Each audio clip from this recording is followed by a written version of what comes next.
Hello दोस्तों, कैसे हो आप सब। मैं एडवोकेट राहुल चौधरी आपका स्वागत करता हूं अपने यूट्यूब चैनल पर, जिसमें हमने आपको बताया कि हम आपको कानून से जुड़ी हुई हर तरीके की जानकारी देंगे और आपको बताएंगे कैसे आपको कानूनी दांवपेच से बचना है और किस तरीके से आप यहां पर निकल सकते हैं।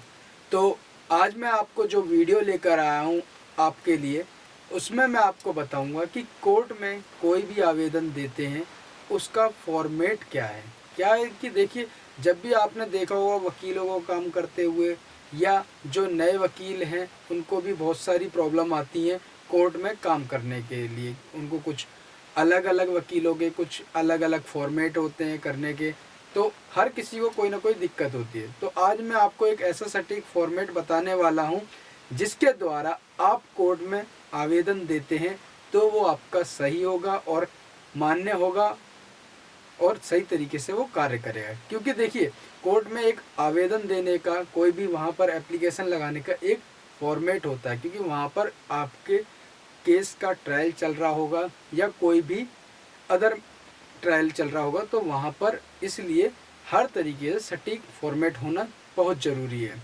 तो मैं आपको सिर्फ आज कोर्ट का वो फॉर्मेट बताने वाला हूँ जिसके द्वारा इंडिया के किसी भी कोर्ट में जाकर उस फॉर्मेट में आप आवेदन लगा सकते हैं। चलिए चलते हैं, क्या फॉर्मेट होता है समझते हैं। देखिए, सबसे पहले जो आपने अभी तक आवेदन दिए हैं एसएसपी महोदय या थाने में या अदर किसी भी डिपार्टमेंट में जो एप्लीकेशन दी है, वो इस फॉर्मेट से थोड़ा अलग होता है।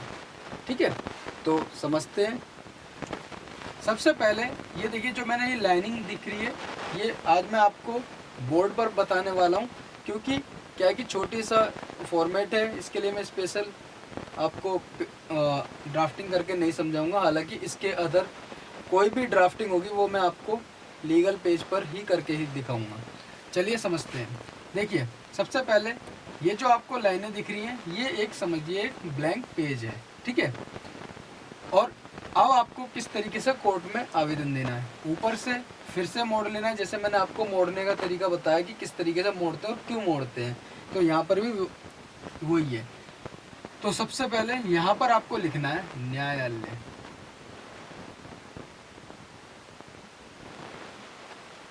ठीक है, श्रीमान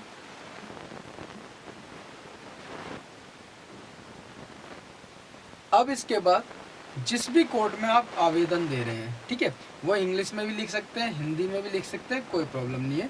जैसे मान के चलिए जिला जज में दे रहे हैं तो आप लिखेंगे जिला जज।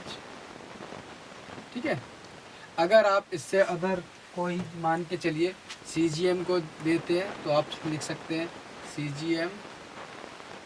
ठीक है, अगर आपको देना है जो भी आपका कोर्ट है, ठीक है, मान के चलिए सत्र न्यायालय है तो सत्र न्यायालय। ठीक है, तो यहाँ पर आपको अपनी कोर्ट का नाम लिखना है। तो सबसे पहले जो ये फॉर्मेट में न्यायालय, इसका जरूर यूज़ करना है, श्रीमान।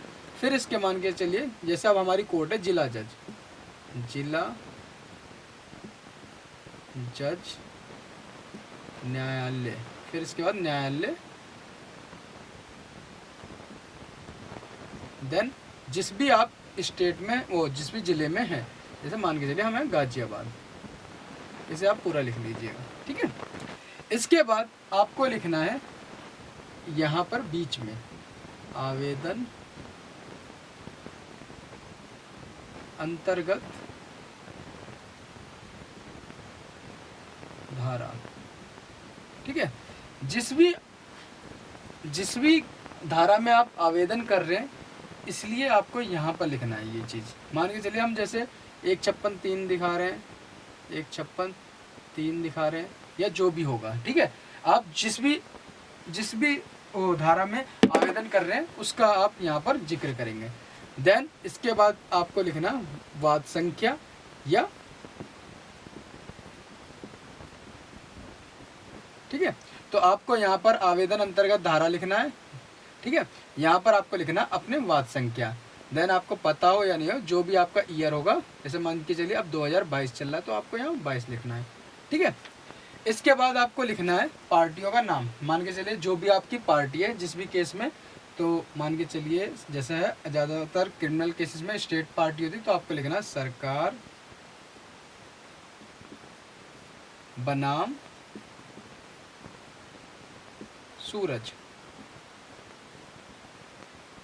ठीक है, सरकार बनाम सूरज।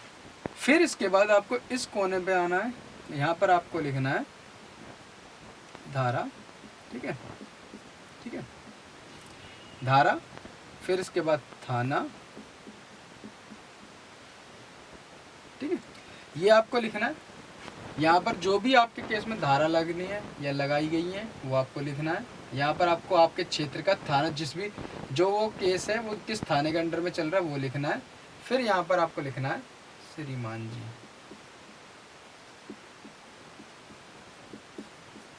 ठीक है, इसके बाद आपको उस पार्टी का जिक्र करना है जिसके लिए आप आवेदन लिख रहे हैं, कोई भी एप्लीकेशन लिख रहे हैं। यहाँ पर आप लिख सकते हैं जैसे जो उसका नाम है आवेदन।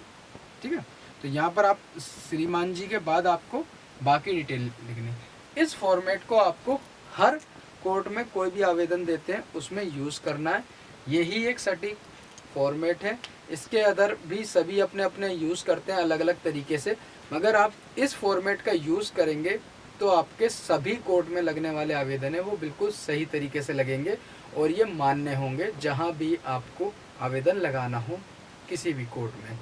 आई होप आपको ये फॉर्मेट समझ में आया होगा। इसके बाद नेक्स्ट वीडियो में मैं नए आवेदनों के बारे में बताऊंगा कि वो किस धारा में लगते हैं, किस तरीके से लगाने हैं और उसका अंदर क्या सब्जेक्ट होगा, किस तरीके से लिखा जाएगा। आई होप आपको ये वीडियो समझ में आया होगा और आपको कोई भी परेशानी आती है तो आप हमसे कांटेक्ट कभी भी कर सकते हैं। धन्यवाद।